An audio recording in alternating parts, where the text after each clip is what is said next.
En los últimos años, podría decir una década, cuando miro los datos que son llamados duros, bueno, en 1991 Moreno tenía 288.000 habitantes. En 2001, 380.000. En 2010, 452.000. Los que hacen de la política parte de la gestión, de la identidad, de lo inherente a su historia, suelen decir que creció mucho Moreno, pero no fue acompañado por las políticas públicas y eso derivó en que el empobrecimiento fuera una marca indeleble, dolorosa para nuestro distrito. Que de hecho un dato que me pasó un compañero con el que voy a hablar en minutos, es que en 1994 Moreno recibe el título triste, célebre, el más pobre del conurbano de la provincia de Buenos Aires, en 1994, es decir, antes de que llegase Güez, en el 95, si quiere usted. Ahora bien, podemos remontarnos, ya que este programa pretende entender qué es la tierra, el suelo, sobre todo los intereses y los usos que se le dan a los mismos, fines del siglo XIX, siglo XX, y fíjese que estamos en el XXI y venimos recién de lo que es la Perla, que tuvo la primera entrega de viviendas en el año 2009, se había iniciado en 2006, la segunda entrega, 2020, y faltan 100 y pico más de viviendas que veremos cuántos años demanda esto. Ahora, en finales o a finales del siglo XIX, digo, Francisco Álvarez, Claudio María Jolí, Carlos Herrero, Tomás Andrés Rodríguez, Juan Rosario Casco y el intendente Maldonado. Pero había un gobernador, Máximo Paz. Hace pocos días hubo un Máximo en Moreno, que era Kirchner, en La Perla. Es un juego de palabras, de nombres y apellidos probablemente, pero esta charla que voy a tener con Oscar Tito Pasarelli es muy importante porque es historiador, pero además es un apasionado de comprender lo que muchos chicos en las escuelas deberían saber, chicos y chicas. Entender por qué Moreno tiene su historia, su identidad y qué sucedía con la tierra. Si te pregunto, gracias por estos minutos, Máximo Paz, ¿no? Gobernador de la provincia de Buenos Aires, y Tomás Rodríguez, ¿cómo lo vinculamos a esto? Fines del siglo XIX y la tierra. Sí, ¿qué tal, Rubén? Sí, Máximo Paz era hermano de Marcos Paz, a su vez el padre también era Marcos Paz. Bueno, era el gobernador de ese momento de la provincia de Buenos Aires, hizo un desastre, dejó la provincia totalmente endeudada, con títulos que emitía del Banco de la Provincia de Buenos Aires. El gobernador Costa, que es el que lo sucedió, tuvo que hacer frente a una deuda muy abultada.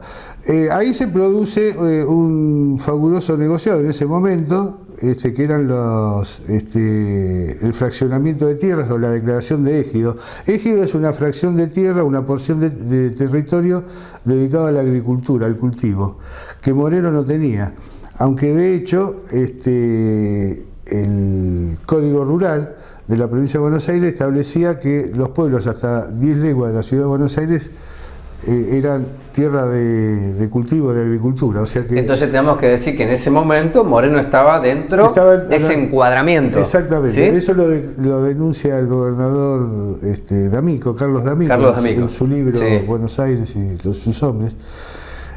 Bueno, ahí se produce un negociado fabuloso, que era que la provincia de Buenos Aires, a cargo de Máximo Paz, compraba tierra sobrevalorada, que después subdividía y vendía a chacareros, a quinteros y a granjeros. Era un negocio inmobiliario muy propio de los fines del 19, para que se entienda la naturaleza de esta charla que estoy teniendo con Pasarelli. Era un territorio eminentemente ganadero, con excepción de lo que hoy es San Miguel y Bellavista, que formaban parte de Moreno en ese momento.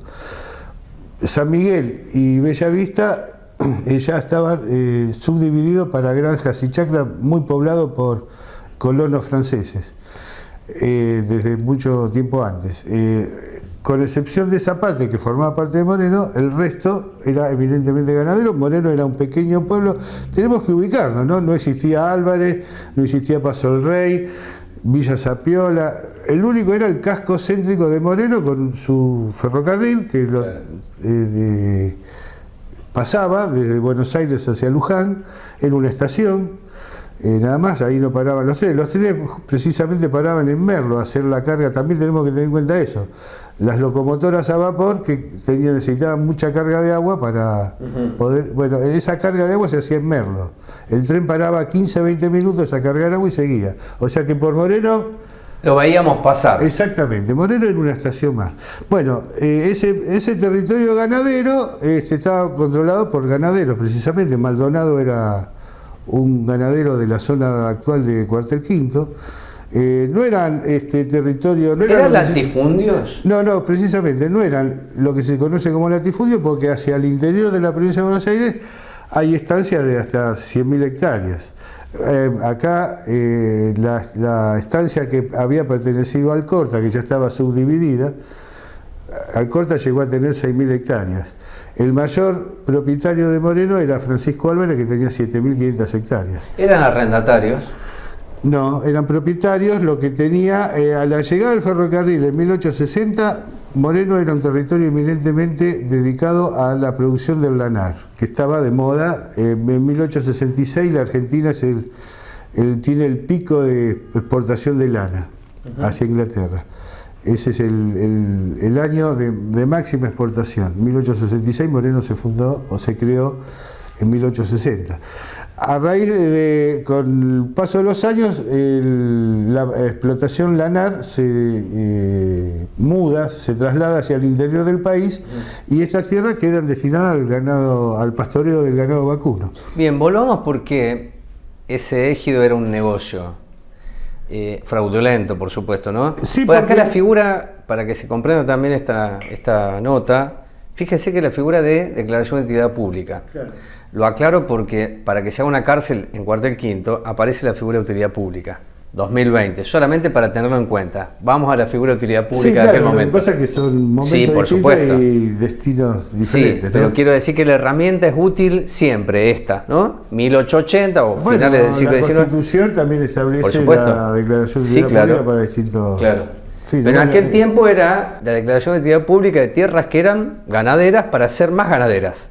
Claro, que por supuesto es mentiroso, ¿no? Era un negociado y ahí se nombra en esa nota que apareció en Desalambrar, se nota, eran casi 4.000 hectáreas de distintos propietarios que en su conjunto sumaban unas 4.000 hectáreas que eran las destinadas al ejido y declaradas. ¿Son estos nombres que di? Sí. Jolí, Herrero, Andrés Rodríguez. Son los principales, faltarían algunos menores. Francisco Álvarez, sí, son ellos. Sí. Todo eso se llegó a declarar de utilidad pública. Faltaba la compra, el Estado tenía que pagar y los ganaderos iban a hacer su negocio, pero se produjo la crisis. Menos mal que fracasó, claro. ¿no? Bueno, sí, ellos se hubiesen enriquecido y Moreno que a lo mejor hubiese cambiado su destino, ¿no? Pero a costa de un negociado de por medio. Se produjo la crisis de 1890, la revolución de 1890, cae Juárez Celman, que era el presidente de la República, y Máximo Paz termina inmediatamente su mandato y todo queda en la nada. Eduardo Costa, que es el gobernador que lo sucede, se ve obligado... Revisó los papeles y dijo, ¿qué es esto? Claro, tuvo que anular todo y quedó la declaración, pero no hubo ningún pago, el Estado no estaba en condiciones de desembolsar ese dinero y todo quedó en la nada, todo siguió igual. Esas tierras, con el paso de los años, continuaron igual. Para la última década del siglo XIX, comienza la producción lechera en los tambos arrendados, las propiedades. Ahí aparece la figura del arrendamiento, claro, ¿no? Que es el alquiler, vamos a decirlo así. Sí, es un alquiler. También estaba el tantero, el mediero, eran todas medidas. El tantero era por tanto, por eso se llamaba tantero, y después estaba el mediero, que era una medida, una media, por eso, que eran modos de comercialización. Sí, pero además de definir cuál es el costo o el valor de lo mismo. Claro, el propietario de la tierra seguía siendo el mismo. El arrendatario o el inquilino lo hacía por medio del tanto o del medio. Por eso era tantero mediero. Todo eso sigue existiendo en alguna medida en el interior del país. Bueno, ella alquilaba y se llevaba la producción lechera, que comienza con los vascos franceses, sobre todo españoles, que arrendan, con los años van comprando. Bueno, y esas tierras se comienzan a subdividir con la desaparición física de sus propietarios. Ya cae, esas tierras pasan a manos de sus herederos, los herederos comienzan a subdividir y a vender. Los primeros son los Álvarez. Con la muerte de Francisco Álvarez comienza Hermenegilda Álvarez, que era la hija tía de Nemesio Álvarez, se lleva su parte, que es lo que se conoce como Estancia La Porteña. El otro heredero es los Álvarez Insúa, que viene a ser la zona de Cascallares. Por eso Cascallares se lotea temprano, en 1930, y le aparece la Estancia La Porteña, que es precisamente Tomás Rodríguez, es el segundo dueño. Hermenegilda Álvarez, ahí hay un dato curioso, ¿no? Hay que tener en cuenta, Hermenegilda Álvarez era la heredera, mujer de Francisco Álvarez, casada con Rojas, Adolfo Rojas, que fue presidente de la Municipalidad de Moreno, pero la heredera era ella. Entonces, ¿y ante la ley? Ante la ley era menor de edad, las mujeres eran menor de edad, no podían administrar sus bienes. Al estar casada, el que administraba los bienes era el marido. Rojas. Entonces, ahí se funda la Estancia La Porteña, que bueno, llegó a tener su auge muy importante, a tal punto que fue una propiedad muy, muy importante, que fue saqueada en los años 80, año 86, yo la llegué a conocer.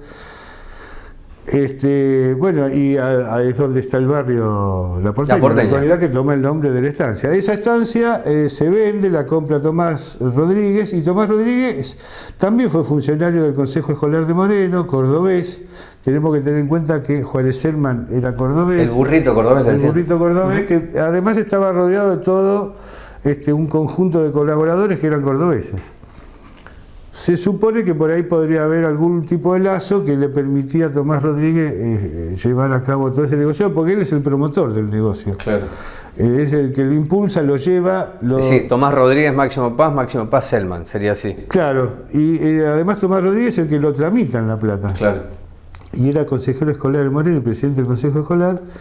Bueno, el que lo impulsa, lo tramita, pero fracasa por la crisis. Era tan profunda que el gobierno se vio obligado a renunciar, producto de la Revolución del 90, y todo quedó en la nada. Moreno continúa siendo ganadero, ¿no? Si yo sigo esta línea de tiempo, que es textil, lana, ganadero, tambo, lechería, es decir, un poco más de manufactura, hasta lo puedo pensar así, ¿en qué punto del siglo XX Moreno se transforma en esto que escuché cuando vine a vivir y a trabajar en Moreno, que era un lugar de esparcimiento, de recreación, de quintas agradables? Claro. ¿En qué tiempo? Bueno, ¿comienzo del siglo XX, mediados del siglo XX?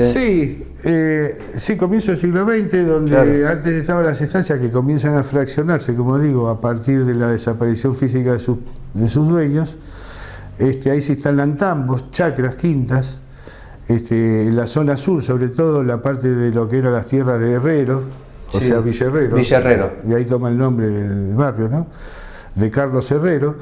Y la zona, las tierras de Francisco Álvarez, ahí comienzan a instalarse algunas explotaciones. Ahí lo que hoy es la zona del Sindicato del Seguro, ahí estaba una quinta modelo, que era la de Monsegur. Por eso el nombre de la calle, Monsegur, era el nombre del propietario. Lo que hoy es el barrio San Jorge, con el frigorífico Moreno, era la Granja Las Rosas de Santa Marina. En lo que hoy es La Reja, zona sur, estaba un campo de los Insúa y de los Saturnino Unzué. Entonces comienza esa explotación, que ya no eran los grandes campos, ya eran pequeñas divisiones más chicas, y bueno, y lentamente otra cosa que provoca alguna aparición de esa le decían a Moreno, le decían la Córdoba chica, es que a raíz de la epidemia de fiebre amarilla 1871 y de cólera, con los años siguientes los porteños huían de la aglomeración en la ciudad y comienzan a trasladarse hacia el interior. Fíjate que estamos hablando de una pandemia, que yo la puedo pensar así, y es así. Y salían de lo que es el aglomeramiento. ¿Y hacia dónde venían? Hacia Moreno. Hacia el interior. Claro. Entonces, en Moreno era el interior, aire fresco, puro, tierra, campo, y comienzan algunas divisiones y lentamente, con el fin de siglo, principios del siglo XX, ya habiéndose instalado mucho tambo, tenemos que tener en cuenta que la explotación de tambo trae gente, que son los tamberos, con sus familias, y aparecen sus preferencias, las comidas, la vestimenta, los juegos, la diversión. Entonces Moreno se puebla de fondas, de bares, donde todos esos negocios tenían la cancha de bocha al lado, porque era el deporte preferido de los vascos. Algunos clubes instalan el frontón, que era... Eso lo cuenta la Tricina, ¿no? El vasco bruto que juega le pega la pelota, con el puño. ¿Sí?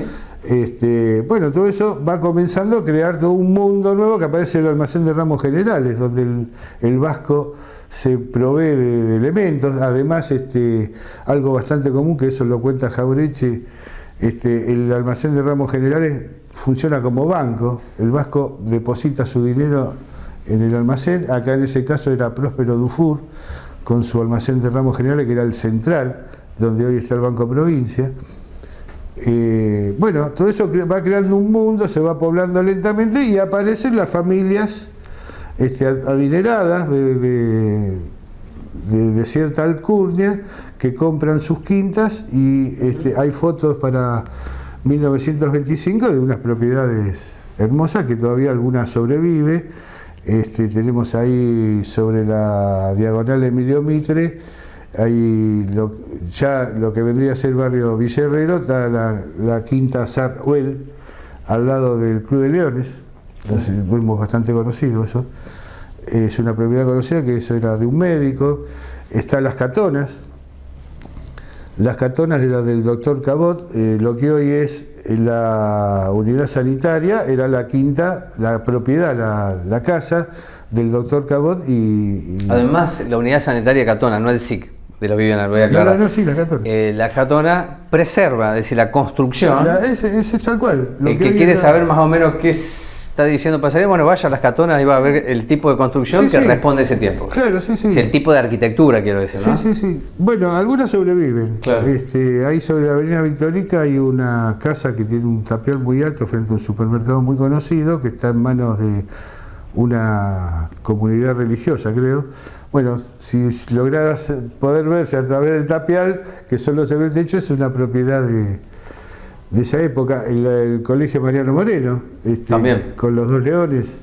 Todas esas propiedades sobreviven, algunas, unas mejores que otras, en mejor estado. Son toda esa época, de las grandes familias que veraneaban en Moreno, que Moreno era la Córdoba chica. Te hago la última pregunta, y agradezco muchísimo tu tiempo y esta charla que estoy manteniendo, porque sos historiador, porque te apasiona, y a mí me agrada mucho leer lo que vos haces. ¿Hubo un tiempo en donde Moreno tuvo alguna característica industrial? Bueno, aunque sea breve, aunque sea en 1 minuto y medio, pues se nos va el tiempo, pero ¿hay algo que pueda llevarnos a eso? Moreno era conocida como la ciudad dormitorio, ¿no? O sea, por la carencia de industrias. La primera industria, la más antigua, es el molino harinero, que después fue la tejeduría de Zócola, González y Regules, que llegó a ser una fábrica muy importante, hay que aclararlo. Llegó a tener unos 500 obreros, la fundió Martínez de Oz. En el año 1976 Martínez de Oz le prohíbe ingresar maquinaria importación, ¿no? Sí, de Holanda. Claro. Importada de Holanda, que había sido adquirida antes del golpe, el 24 de marzo. Martínez de Oz le impide el ingreso de esa maquinaria y la fábrica tiene que cerrar sus puertas. Y después hubo, en lo que hoy es Catonas, ahí a la altura del barrio La Viviana, había una destilería de alcohol, que no hay nada, no quedó ni los cimientos, de Borsone. era un establecimiento industrial muy importante, eso para 1915 aproximadamente, a 1920, en una destilería de alcohol, un edificio muy importante que no fue totalmente demolido. Y bueno, creo que paremos, ¿no? Paremos ahí, ¿no? Sí, eso es lo más importante. Sí. Hubo en Villa Sapiolo una fábrica de fieltro, pero bueno, no se destacó precisamente por ser un lugar industrial, ¿no? Gracias, Tito, por estos minutos. No, al contrario, gracias a ustedes, muy amables.